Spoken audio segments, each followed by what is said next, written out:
Here are some benefits of fresh garlic. To know more about this, please watch until the end of the video.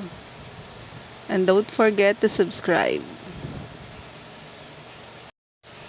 Garlic is commonly used as ingredient found in many recipes all over the world. But garlic is more than just a flavoring for food. Throughout history, the medical benefits of the garlic are well noted. Garlic contains vitamins, minerals, and amino acids. It also made up of sulfur compounds, which are responsible for most of its beneficial health properties. And of course, its strong odor. Over the centuries, garlic has been taken to treat infections, swelling, and problems with digestions. Even today, the uses of the garlic are many. It's food, a dietary supplement, and medical herb. Health benefits act as an anti-infective. Garlic has been used to treat bacterial and viral infections. It may help to keep away or shorten illness.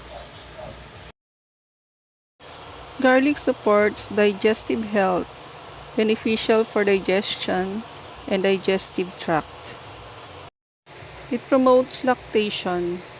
In addition to help increase the supply of breast milk for nursing mothers.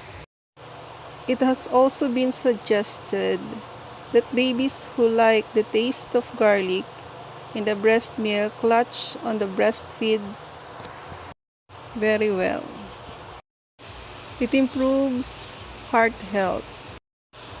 Garlic dilates blood vessels, so it can help lower blood pressure.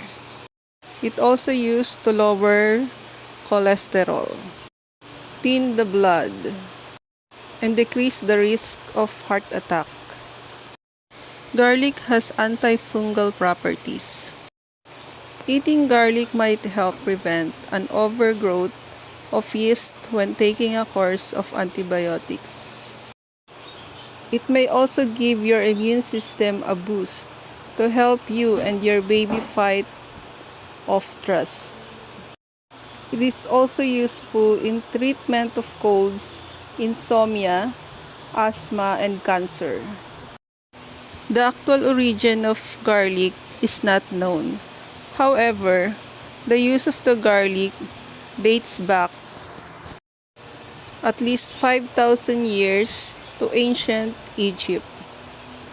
It was found in King Tut's tomb, and there are records of its use in ancient Greek, Roman, and Chinese medicine. Notes the warning and side effects. Garlic can be dangerous if it is given directly to the baby. The only way your child should receive the benefits of garlic is through your breast milk. Garlic can be irritating to some women and some infants. If you or your baby do not tolerate garlic well, stop using it. Garlic can lower your blood sugar levels. If you suffer from hypoglycemia or diabetes, avoid using too much garlic. The overuse of garlic can thin your blood. Be careful if you are taking anticoagulant medications or blood thinners.